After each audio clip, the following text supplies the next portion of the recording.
Shalom saudara-saudaraku, apa kabarnya? Mudah-mudahan saudara-saudara belum bosan lihat muka bulat saya ini. Senang sekali kalau saya bisa kembali menyapa saudara lewat video singkat saya. Hari ini saya mau bicara sesuatu yang menyambung sebetulnya. Menyambung apa yang sudah beberapa minggu ini kita bicarakan. Tapi secara spesifik, hari ini saya mau bicara tentang kemarahan kepada Tuhan. Kemarahan kepada Tuhan. Boleh nggak sih sebenarnya kita marah sama Tuhan? Saya melihat dalam perjalanan penggembalaan saya menemukan banyak peristiwa di mana ada orang-orang yang marah sama Tuhan, orang-orang yang kecewa sama Tuhan, orang-orang yang merasa bahwa mereka diperlakukan nggak adil sama Tuhan. Dan hal itu menimbulkan kemarahan, membuat mereka menjauh dari Tuhan.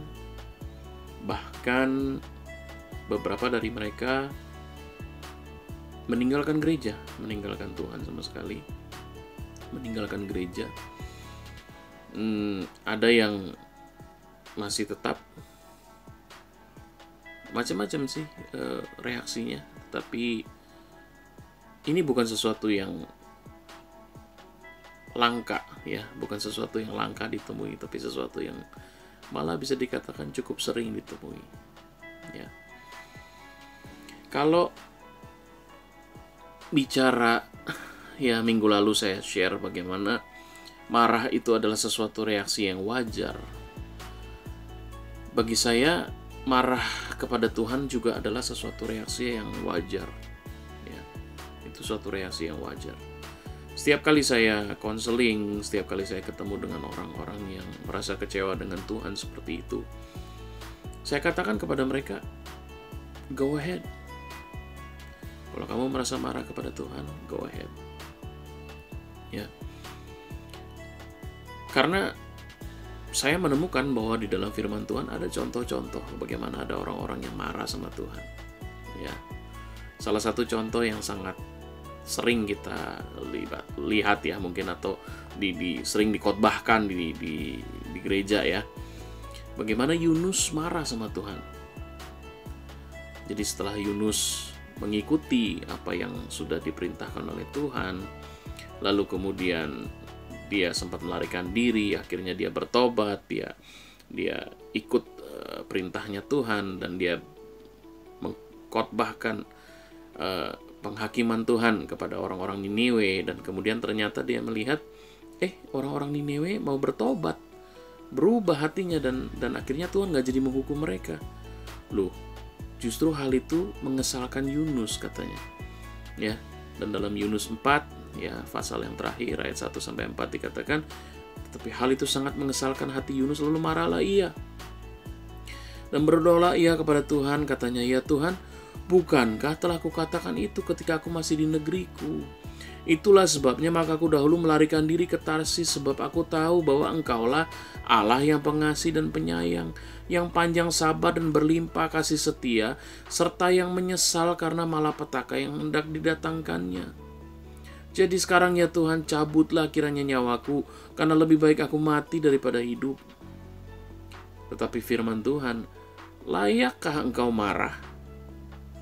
Jadi Tuhan juga tahu bahwa Yunus marah. Yunus marah, dan Yunus bilang, tuh kan gue udah begitu waktu itu, kan gue bilang, makanya gue gak mau ke Niniwe. Percuma, ntar juga dibatalin hukumannya. Istilahnya begitu kalau Yunus ngomong pakai bahasa sekarang. Jadi dia marah sama Tuhan. Dan Tuhan bukan kemudian langsung menyambar dia dengan petir kilat menyambar dari angkasa, lalu menghanguskan Yunus di tempatnya ketika dia marah-marah sama Tuhan. Berani banget tuh orang marah-marah sama Tuhan. Enggak loh. Malah Tuhan, kalau saudara baca dalam ayat-ayat berikutnya, memberi Yunus suatu pelajaran yang sangat berharga. Artinya Yunus diizinkan untuk marah sama Tuhan. Lalu tokoh yang kedua, Daud. Orang yang dikatakan lekat dengan hatinya Tuhan, ternyata bisa marah sama Tuhan. Ya. Kalau kita baca di dalam Mazmur 22 ayat 1 sampai 3. Ya, di situ ada Mazmur Daud. Dia katakan, Allahku, Allahku, mengapa engkau meninggalkan aku? Ini ayat yang kemudian dikutip juga oleh Tuhan Yesus ketika dia di kayu salib. Aku berseru tetapi engkau tetap jauh dan tidak menolong aku, kata Daud begitu. Allahku, aku berseru-seru pada waktu siang tetapi engkau tidak menjawab, dan pada waktu malam tetapi tidak juga aku tenang. Padahal engkaulah yang kudus yang bersemayam di atas puji-pujian orang Israel. Ini menggambarkan suatu rasa frustasi, ya, kekecewaan Daud karena Tuhan gak kunjung menjawab doanya. Is that a familiar situation? Apakah saudara merasa mirip banget dengan apa yang gue alamin? Lalu juga bahkan di dalam 2 Samuel 6 ayat 8 lebih jelas lagi.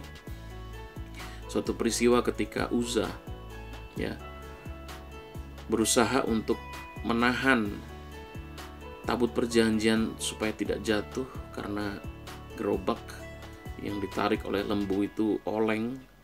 Jadi dia berusaha tahan, niatnya sangat baik, dia tidak kepingin melihat tabut perjanjian itu jatuh.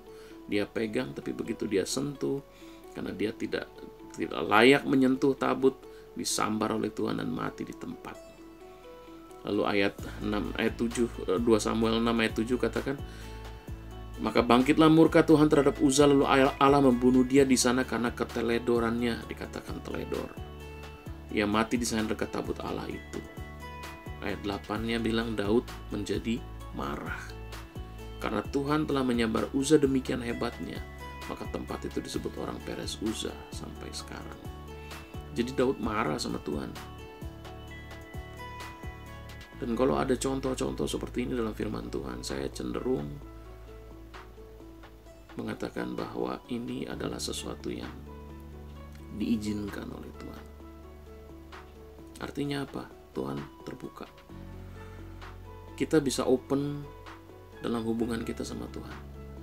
Ya. Kalau kita marah, kalau kita kesel, kalau kita kecewa, go ahead, nyatakan aja sama Tuhan. Ngomong aja sama Tuhan, bilang, Tuhan, aku marah. Apalagi dalam situasi-situasi saat ini. Mereka yang baru di PHK dalam pekerjaannya, atau mereka yang bisnisnya mengalami kemunduran, bahkan keterhambatan yang sangat-sangat besar. Buat saudara bingung dengan masa depan saudara sendiri, lalu saudara berdoa dan sepertinya Tuhan gak kunjung menjawab doa-doa saudara. Saudara kecewa, saudara marah sama Tuhan. Go ahead, nyatakan aja sama Tuhan. Ya. Tapi pesan saya, jangan tinggalin Tuhan. Saudara bisa terbuka apapun juga. Bahkan seperti Daud di dalam Mazmur 22 tadi. Awalnya dia marah sama Tuhan, awalnya dia kesel, awalnya dia kecewa. Tapi semakin dia berdoa, semakin dia merenungkan kebesaran Tuhan, di dalam kekecewaannya dia tetap bisa memuji Tuhan, ya. Kalau saudara baca gitu di dalam Mazmur 22 di bagian akhir dari Mazmur 22 tersebut, ya, saudara akan menemukan bahwa Daud ternyata berubah gitu ya. Dia punya omongan, dia punya pembawaan berubah gitu ya. Ayat 22 nih misalnya. Dikatakan, aku akan memasyurkan namamu kepada saudara-saudaraku dan memuji-muji engkau di tengah-tengah jemaah. Kamu yang takut akan Tuhan, pujilah dia. Hai segenap anak cucu Yakub, muliakanlah dia dan getarlah terhadap dia. Hai segenap anak cucu Israel. Jadi jangan tinggalkan Tuhan. Saudara boleh marah, boleh kecewa, tapi tetap berdoa, tetap datang sama Tuhan. Karena saudara akan bisa melihat bagaimana Tuhan akan mengubah hati saudara, pikiran saudara, untuk tidak tetap di dalam kemarahan saudara itu kepada Tuhan. So, God bless you, and God will always be with you.